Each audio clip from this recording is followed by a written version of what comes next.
AKA Patters, welcome back to the channel TGIF. Yeah, I've recorded this episode earlier in the week, and I knew I wanted to drop on Friday because I just figured all this James Gunn Superman conversation was just going to be peaking and boiling over, and I think I've made the right calculation because every single day there's like a new image, there's a new thing, everyone's going crazy with the analysis.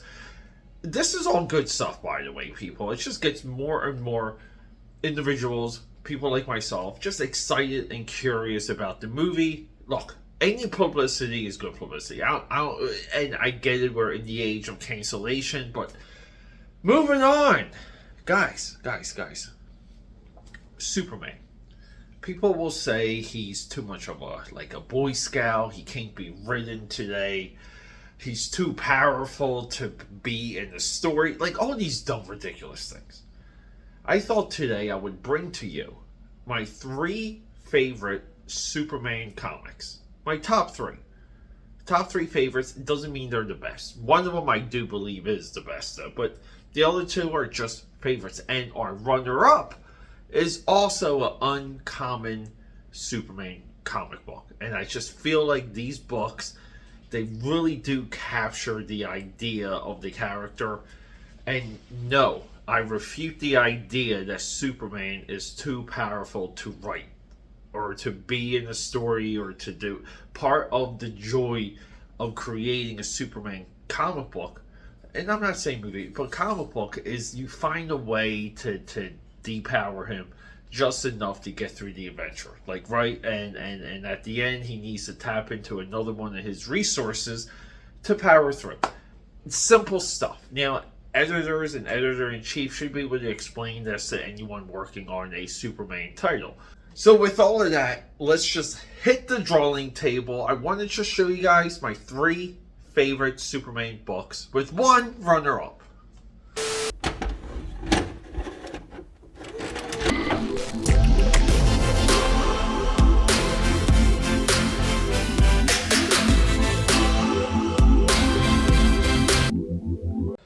We're in. Cheers. A little bit of a DC comic run. I know we like to focus on 90s comics on this channel. But I have to show off some of my 3 favorite Superman books. And my runner-ups. The Superman 4 Quest for Peace movie adaptation. Why is this a runner-up? Because, here, very much like the Wedding Album, if you look at the names associated with this book alone, it is the entire Superman family. And I just feel like on the collaborative sense, the way how the pages blend into each other, it's fantastic. It is incredible. This is the runner-up. We're going to go in order. 3. My 3rd favorite Superman comic of all time is The Wedding Album, for very similar reasons to Quest for Peace. The Wedding Album, though, and look, John Byrne, Gil Kane, Stuart Immonen, Paul Ryan, John Badagovich, Karan Dyer, we just talked about him, Dick Guardado, Kurt Swan, Jackson Goyce, Nick Cardy, Dan Jurgens, Ron Fries. It goes on and on. The wedding here, okay? People in comics, people out of comics, waited their entire life to get this moment. And it's a significant moment. It's huge.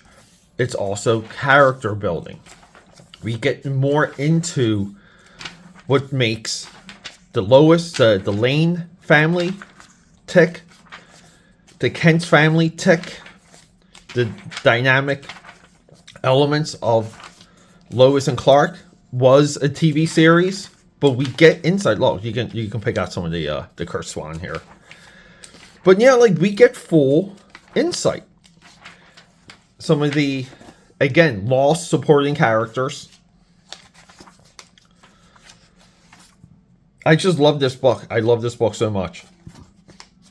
Again, Superman's the center of the universe. we talk about this a lot when it comes to DC. How many of these characters, how many of these designs are just gone?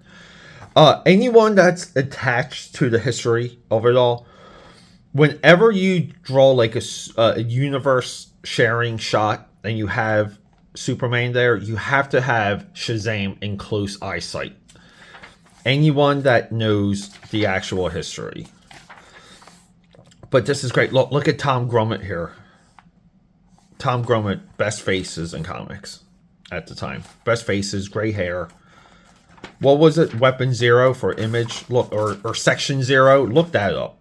Guerrilla Comics. Image Comics imprint. Mr. Mixoplex here. This is a part, this, and along with the animated series, just solidified Mixoplex in the consciousness of being a part of, like, Superman's universe. But this is big stuff. Maybe, in my opinion, the biggest event in comic book history. It really is, guys. Superman and Lois getting married is the biggest event in comic book history. And number 2 is this one. And speaking of Mr. Grummett here, we got Grummett and Ordway and Zipatones. This is the issue where, again, Watchdog, Superman had such a large supporting cast during this time. And it's just forgotten. It's just ignored. But this whole idea is Father Kent is like dying on the deathbed. He's like, going through the motions. And because of that, he's able to find his son in the afterworld. And they fight to free him. Such a good book, guys. Such a good issue. And again, too, you find this for 10 cents. You find this for 10 cents. And the greatest, guys, not just my favorite, but the greatest. I've said it before. I've showcased this before. Superman, we can argue, Volume 2, Post-Crisis. If you guys aren't familiar with Post-Crisis, let me just show. Like, we have let me see here. We have, like, the history of the DC Universe. This is the history that's created post-Crisis on Infinity Earths. Leads into this series.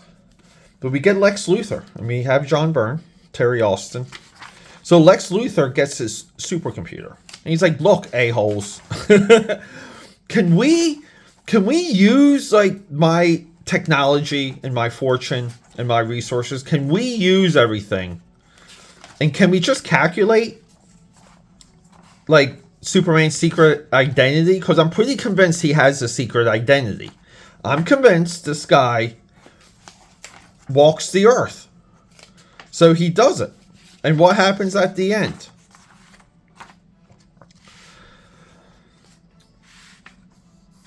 He's told that it's Clark Kent. Yeah, here it is. Look, Clark Kent is Superman. Right?